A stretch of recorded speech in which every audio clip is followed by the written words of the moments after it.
berniat menyudutkan Eliezer sebagai penguak fakta. Benarkah ini merupakan strategi dari kubu Ferdy Sambo yang mempertanyakan status justice kolaborator dari Richard Eliezer? Kita akan bahas dalam dialog Sapa Indonesia Pagi bersama Timothy Marbun.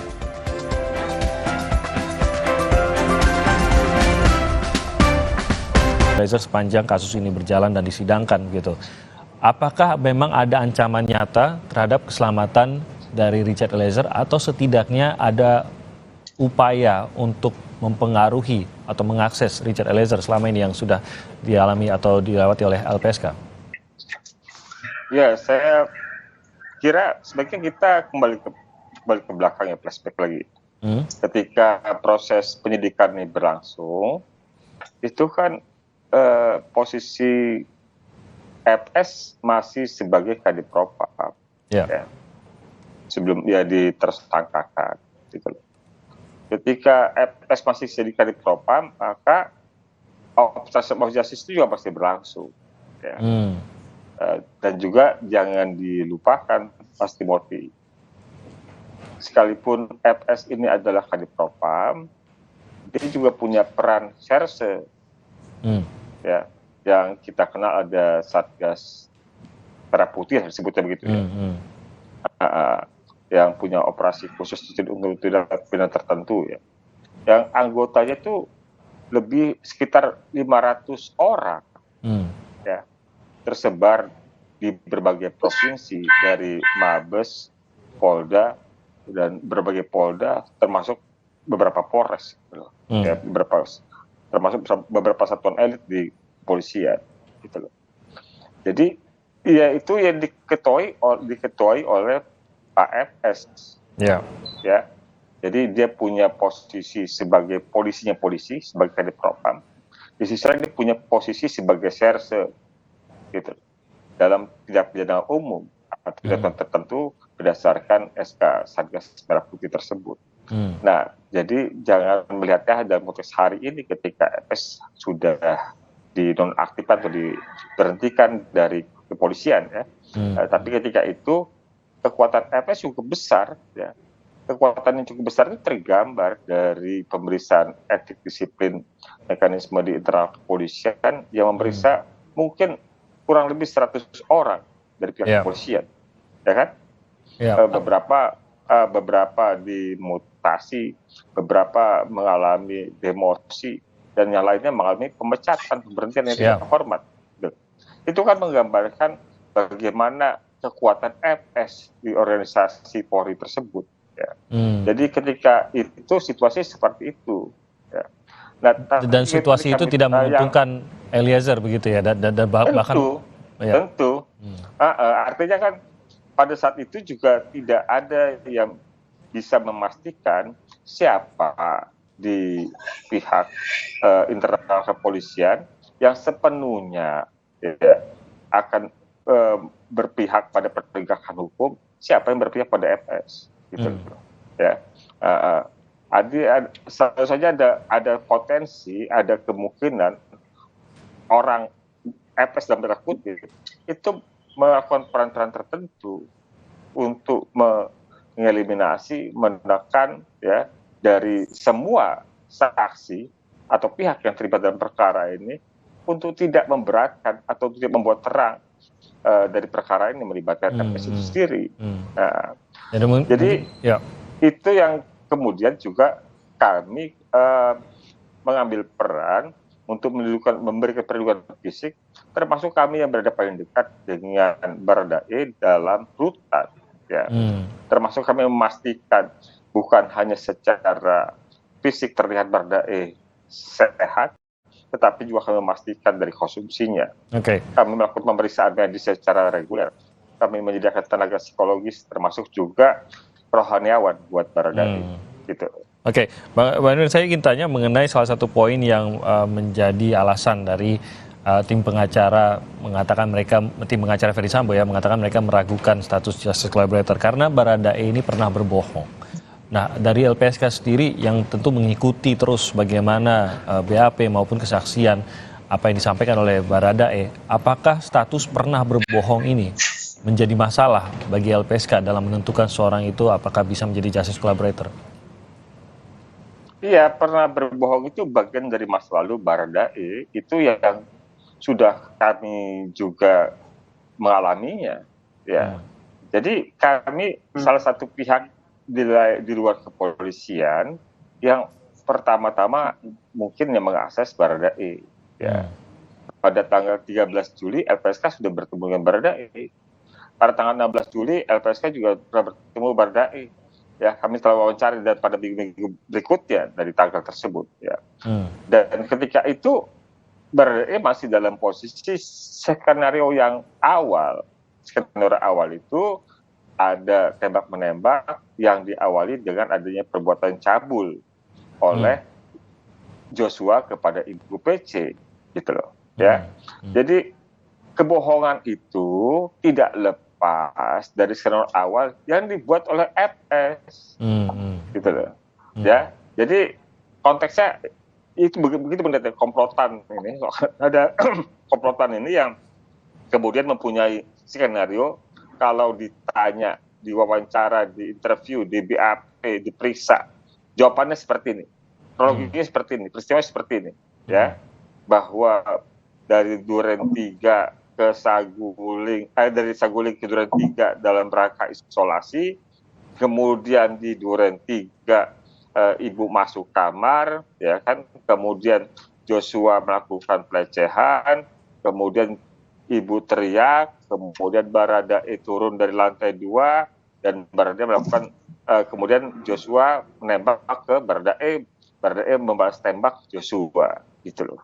Nah, itu skenario itu bukan skenario Baradae, itu skenarionya FS, gitu loh, ya. Dan tadi sebagaimana disampaikan oleh Prof, juga disampaikan bahwa kita nggak perlu terjebak oleh soal sarung tangan, ya.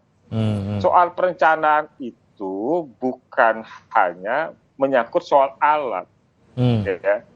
Jadi soal alat, tetapi juga yang nggak boleh dilupakan ada beberapa fakta, sekalipun juga bisa menyangkut juga soal sarung tangan, ya. Ada beberapa fakta yang berkesesuaian atau lebih dari satu saksi menyampaikan. Ada Ricky Rizal yang menyampaikan dipanggil ke lantai 3 oleh FS dan diminta untuk mengeksekusi Joshua, ya. Dan Ricky Rizal tidak mau karena secara mental dia tidak kuat. Kemudian dipanggillah melalui Ricky Rizal dipanggillah Baradae, gitu. Dengan maksud yang sama, ya. Dia maksud yang sama. Artinya soal perencanaan itu sudah jelas di situ, ya kan? Soal keterangan soal sarung tangan, ada bisik-bisik antara Ibu PC dengan FS yang salah satu kontennya adalah soal sarung tangan. Soal kemudian sarung tangan, ada kesaksian Romer, ya, ketika dari Saguling ke Duren 3, ketika sampai di Duren 3, FS sudah tangan kanannya menggunakan sarung tangan. Iya. Ya kan? Nah, dan kemudian keterangan yang sama disampaikan Baradae ketika di dalam rumah Duren 3, FS menggunakan sarung tangan. Gitu.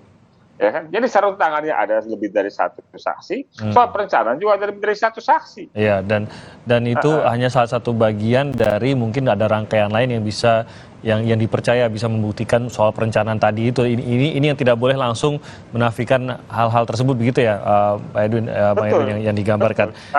Lagi-lagi harus dilihat secara keseluruhan. Ya, jadi soal perencanaan tadi sudah tergambar dari keterangan Ricky Rizal, dari keterangan Baradae. Dari soal sarung tangan sudah dapat keterangan dari Romer, keterangan yang sama dari Baradae. Itu yang itu menjelaskan bahwa sudah ada lebih dari satu orang saksi untuk menjelaskan soal perencanaan dan alat, termasuk juga senjatanya. Baik, saya ke Prof. Suparji. Kalau seorang Baradae, kita kan melalui proses pengadilan ini, Prof, semua juga disumpah untuk bisa untuk mengungkapkan yang sebenar-benarnya, kebenarannya begitu di dalam persidangan.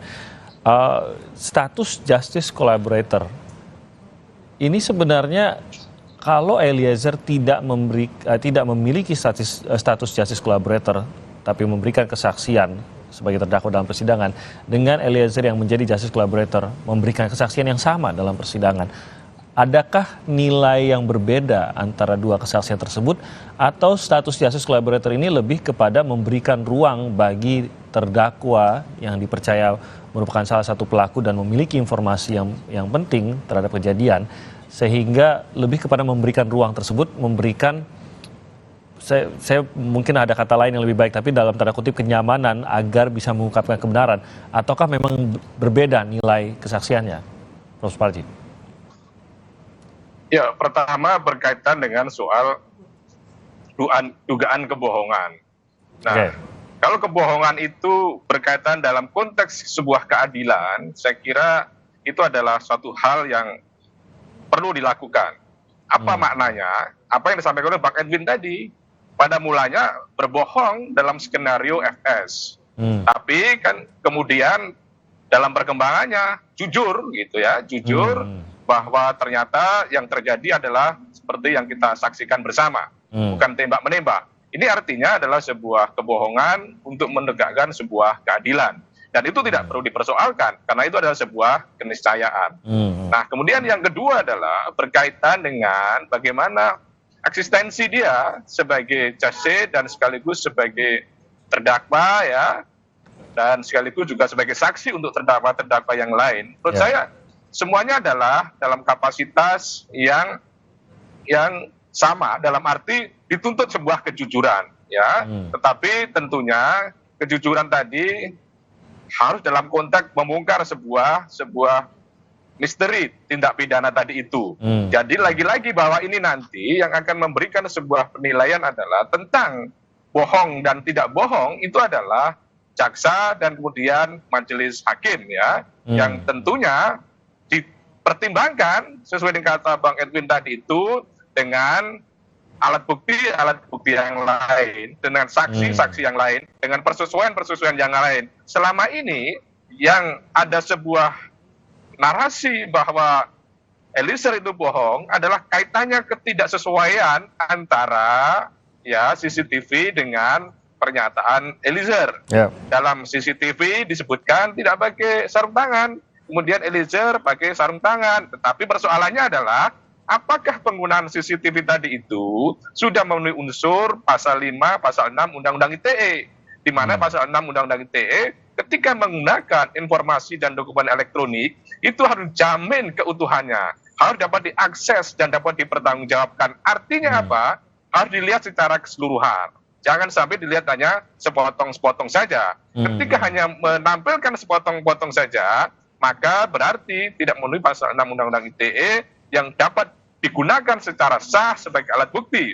Dengan demikian, secara tidak langsung adalah tidak sepenuhnya kita bisa mempercayai apa yang terungkap di dalam CCTV, atau tidak sepenuhnya kemudian kita memberikan sebuah penilaian bahwa Eliezer adalah berbohong karena mengatakan sarung tangan, ternyata CCTV tidak pakai sarung tangan. Jadi untuk itu, lagi-lagi ini yang menurut saya kemudian perlu fokus kepada pembelaan masing-masing terdakwa.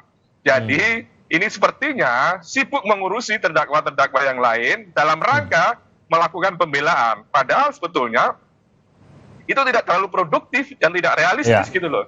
Kan seolah-olah bagaimana dia mendapatkan keringanan ketika yang lain diperberat. Padahal tentunya hakim tidak akan melakukan itu, karena hakim akan bicara tentang case by case, tidak akan menggunakan analogi dan lain sebagainya. Tetapi lebih baik ya penasihat hukum itu fokus pada pembelaannya, ya kalau bisa membebaskan, kalau tidak ya melepaskan, atau paling tidak adalah meringankan. Tidak perlu kemudian terlalu fokus kepada bagaimana terhadap terdakwa-terdakwa yang lain, mempersoalkan CC, mempersoalkan ini bohong dan sebagainya itu ya. Ya, lebih baik waktunya dipergunakan dan kesempatannya dipergunakan untuk justru menggambarkan posisi kliennya sendiri begitu ya, dibandingkan. Betul, saya kira itu ya lebih baik gitu. Ya. Oke. Nah, saya ingin terakhir kepada Bang Edwin, bagaimana hal ini mempengaruhi Richard Eliezer? Mungkin saya hanya bisa membayangkan sebagai seorang justice collaborator, dan saat ini segala argumentasi dikeluarkan khususnya dari kubu Ferdy Sambo di dalam sidang untuk menggoyang posisi, katakanlah saya Richard Eliezer gitu, posisi saya sebagai justice collaborator, saya mungkin akan kehilangan perlindungan yang selama ini didapatkan dari LPSK. Bagaimana LPSK juga beritahu, menenangkan, menjamin kepada Eliezer bahwa meskipun sedang digoyang seperti ini, LPSK tetap pada pendiriannya bahwa Richard Eliezer tetaplah justice collaborator dan Richard Eliezer harus tetap bertanggung jawab atas status tersebut. Bang Edwin. Ya, Bang Timothy, saya melihat keresahan itu tidak nampak di Baradae.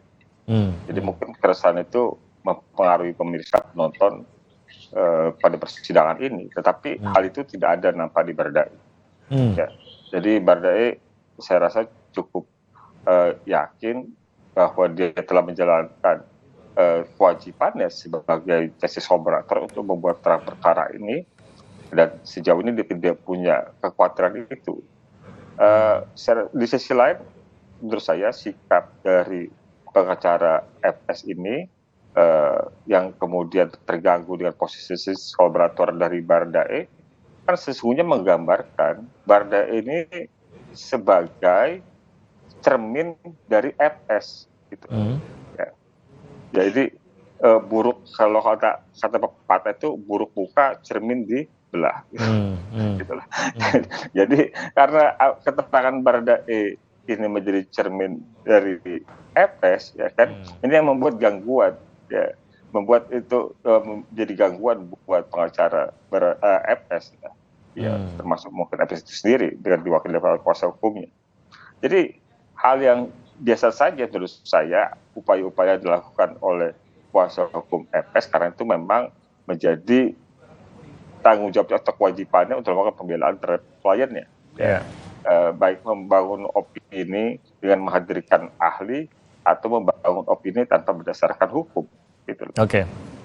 Tentu tadi saya sampaikan hal itu hanya upaya untuk membangun opini ke publik, tapi saya tidak yakini bahwa hal itu punya pengaruh besar dalam proses persidangan.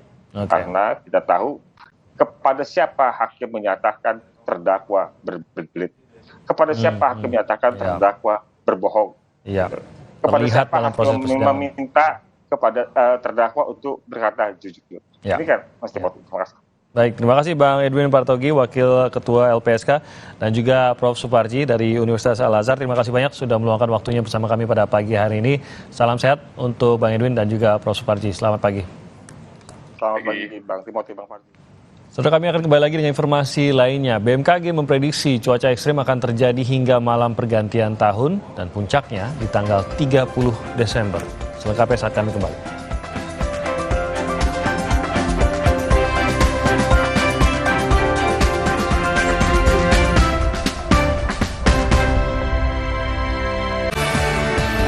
Dapatkan ragam informasi lewat portal video berita pertama di Indonesia yang menampilkan breaking news, peristiwa terkini, dan live streaming 24 jam.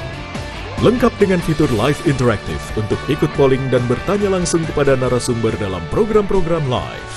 Kapanpun dan dimanapun, langsung di gadget Anda. Klik sekarang juga www.kompas.tv, lebih dari TV. Buat kesehatan, aku percaya Sido Muncul. Sido Muncul suplemen dibuat dengan bahan yang baik, riset yang panjang, quality control ketat, dalam bentuk soft kapsul dengan varian vitamin dan herbal. Sido Muncul natural. Good health, better life. Mau mengiklankan usaha kamu dengan harga terjangkau? Langsung aja ke pasangiklan.com. Pasang iklan segampang upload, bayar, tayang. Ada beragam paket yang bisa kamu pilih di pasangiklan.com. Mulai dari harga Rp50.000 sampai harga Rp1.000.000. Iklan kamu akan tayang di jaringan media milik Kompas Gramedia. Jadi, iklan kamu berpotensi dilihat oleh 270 juta pembaca. Di pasangiklan.com, kamu bisa memilih jenis iklan yang ingin ditayangkan. Kamu bisa memilih iklan untuk ditayangkan di website, Instagram, atau iklan baris di koran Kompas. Di pasangiklan.com, kamu nggak perlu khawatir, karena setelah iklan ditayangkan, kamu akan mendapatkan informasi mengenai perkembangan iklan berupa laporan performa untuk iklan digital dan Instagram, serta notifikasi penayangan untuk iklan baris di koran Kompas.